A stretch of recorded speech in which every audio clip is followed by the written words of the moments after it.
ठरलं तर मग या मालिकेच्या येणाऱ्या भागामध्ये आता मात्र रविराजांना प्रियावरती संशय आल्यामुळे ते आता प्रियाचा पाठलाग करणार आहेत। या सगळ्यामध्ये रविराजांच्या समोर जी एक भयानक गोष्ट येणार आहे त्या गोष्टीमुळे रविराज आता पुन्हा एकदा DNA टेस्ट करण्यासाठी तयार होणार आहेत आणि ही टेस्ट ते कोणालाही न सांगता फक्त आपल्या माहितीसाठी करणार असतात आणि या DNA टेस्टमधून येणारा रिपोर्ट हा मात्र रविराजांना हादरवून टाकणार असतो।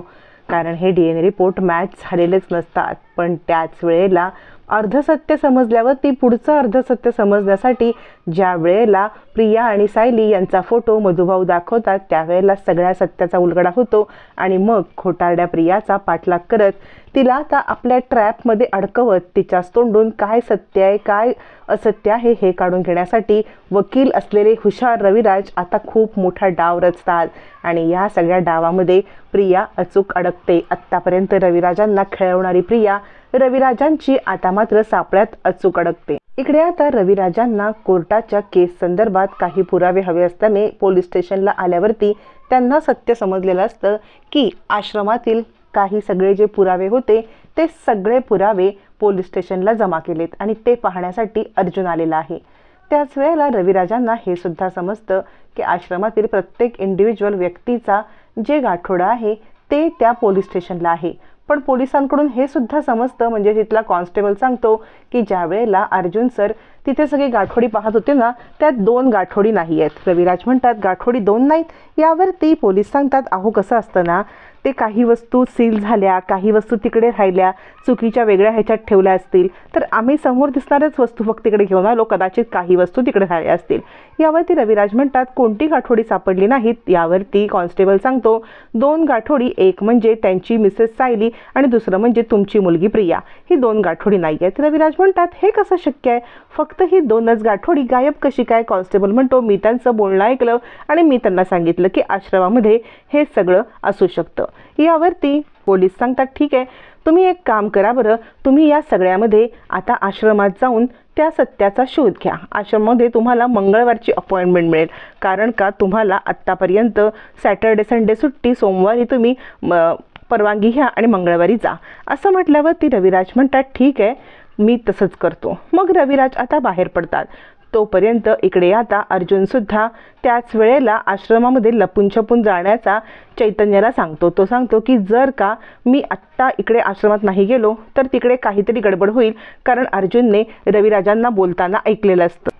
रविराजांनी साक्षीला फोनवरती सांगितलेलं असतं की ज्या वेळेला अर्जुन तिकडे आश्रमामध्ये जाणार आहे तर त्याला काही पुरावा सापडला तर मात्र तू मला सांगू नकोस, जे काही खरं आहे ते तू मला सांग, तू 1.5 तास कुठे होतीस ते तू सिद्ध कर। आणि हे नेमकं अर्जुनने ऐकल्यामुळे अर्जुन विचार करतो काहीही झालं तरी सुद्धा मला आश्रमात या महिपती आणि साक्षीच्या आधीच जायला पाहिजे। त्यामुळे लपून छपून जाण्याचा जरी अर्जुनने प्लॅन केला असला तरी रविराजांच्या डोक्यात पण बरंच काही असतं। रविराज आता घरी येऊन प्रियाला विचारतात काय ग तन्वी मला एक गोष्ट सांग, ज्या वेळेला तुमच्या आश्रमामध्ये रेकॉर्ड असतात ते रेकॉर्ड एका लाल फडक्यामध्ये बांधून ठेवलेले असतात तर तुझं फडकं तिकडून गायब आहे गाठोडं ते। यावरती प्रिया सांगते बाबा यातलं मला खरंच काही माहीत नाही आहे, माझं गाठोडं कुणी चोरलं काय केलं मला खरंच माहीत नाही।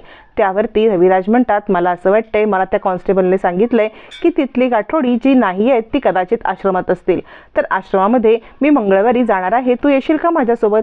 प्रिया सांगते हो बाबा। आता प्रिया इथे हादरते की जर मंगळवारी यांच्यासोबत गेले आणि माझ्या नावाचं गाठोडं सापडलं तर मात्र मला इकडे अजिबात काहीच आता किंमत उरणार नाही, माझं सगळं सत्य समोर येईल। मग प्रिया आता विचार करते की आपण सुद्धा लपून छपून ते गाठोडं आणायला जावं आणि इथेच प्रिया अडकते।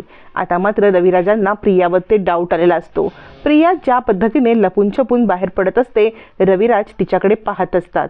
रविराज विचार करतात हिला जर मी गाठोड्याचं सांगितलंय आणि हिला म्हटलंय की मंगळवारी आपण जाऊया मग ही लपून छपून आश्रमात जाण्याचं काम तरी काय?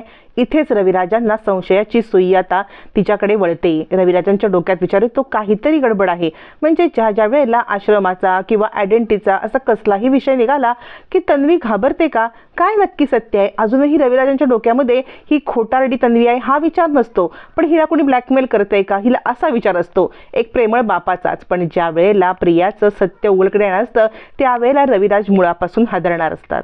ज्या रात्री प्रिया आश्रमात जायला निघालेली असते त्याच रात्री अर्जुन लपून छपून आश्रमात जायला निघतो. मग सायली सुद्धा त्याच्यासोबत निघते. सायलीला अर्जुन सांगतो साडी नेसून कुठच्या हळदी कुंकाच्या कार्यक्रमाला जायचं नाही, आपल्याला चटकन काहीतरी पंजाबी ड्रेस घाला जेणेकरून कम्फर्टेबली तिकडे जाता येईल. इकडे प्रिया, तिकडे सायली आणि अर्जुन तिघेही जण एकाच वेळेला आश्रमात जात असतात आणि त्याच वेळेला खूप मोठ्या गौप्यस्फोट होणार असतो. कारण प्रियाचं गाठोडं हे आश्रमात असतं.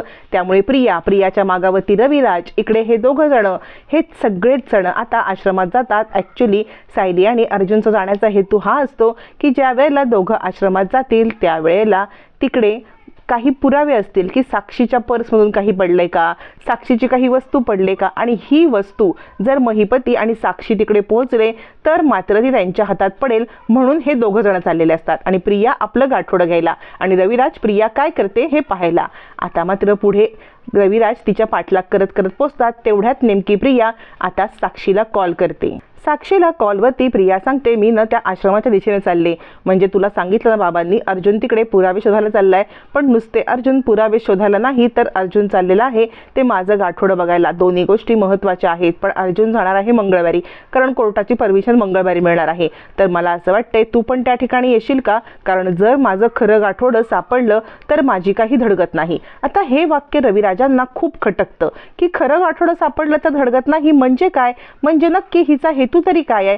रविराजांना शंका येते. रविराज विचार करत होता आतापर्यंत मी माझ्या प्रियाला किंवा माझ्या तन्वीला कोणीतरी ब्लॅकमेल करते असं समजत होतो. पण आत्ता सिच्युएशन समोर आलेली खूप भयानक आहे. काहीतरी गडबड आहे आणि साक्षीला काही बोलते की खऱ्या गाठोड्याची गडबड आहे. असा विचार करत रविराज आता स्वतःच हादरतात. काहीतरी गडबड आहे का, म्हणजे खरंच माझ्यासोबत धोका होतोय का. आता रविराज खूप विचार करतात आणि फायनली निर्णय घेतात. इकडे अर्जुन सायली आश्रमात गेल्यावरती पोलिसांचे फटके पडतात अर्जुनला. कारण अर्जुन एका जे तिथे मांडलेलं असतं त्याच्याकडे लपतो. कारण पोलीस तिकडे येतात आणि पाहतात कोणीतरी खुडबुड करतंय. मग अर्जुन आता तिकडे असलेल्या पेंढ्याच्या मागे लपतो. पोलीस तिकडे कोण आहे का म्हणून काठीने वार करतात. अर्जुन सायलीवरचे वार आपल्यावरती झेलतो. आश्रमामध्ये त्यांना काहीतरी गोष्टी अशा मिळतात की ज्याच्यामुळे प्रिया साक्षीचं सत्य बाहेर येणार असतं. पण रविराजांची त्यांच्या पद्धतीने इन्व्हेस्टिगेशन चालू असते.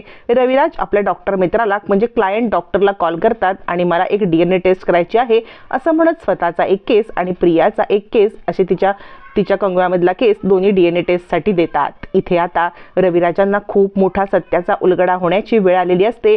तिकडे अर्जुनला 2 पुरावे मिळाले असतात. इकडे रविराजांनी DNA टेस्टचे रिपोर्ट करायला दिलेले असतात आणि इथूनच आता मालिकेतलं एक वेगळं पर्व सुरू होतं. तिथूनच आता रविराजांना सत्य समजतं. त्याच वेळेला अर्जुनला सापडलेले 2 फोटो, प्रत्येक फोटोच्या मागे लिहिलेलं की प्रिया आणि सायली, हे 2 फोटो अर्जुन जेव्हा पाहतो तेव्हा सायली लिहिलेला फोटो म्हणजे तन्वीचा फोटो असतो आणि प्रिया लिहिलेला फोटो छोटासा असतो. कारण प्रिया खूप लहानपणी आलेली असते. प्रियाचा पाठलाग करताना रविराजांना भयंकर सत्य उलगडलेलं असतं आणि गुपचूप DNA टेस्ट केल्यामुळे प्रिया मुलगी नाही हे सिद्ध झालेलं असतं. पण रिपोर्ट अजूनही रविराजांच्या हातात येणं बाकी असतं. त्यामुळे आता ह्या रिपोर्टचं सत्य महिपती साक्षी प्रियापर्यंत पोहोचलं तर काही धडगत नसते. त्यामुळे आता गुंतागुंत वाढत चाललेली असते. तर DNA रिपोर्ट रविराजांपर्यंत सही सलामत कसे पोहोचणार हे पाहणं रंजक ठरणार.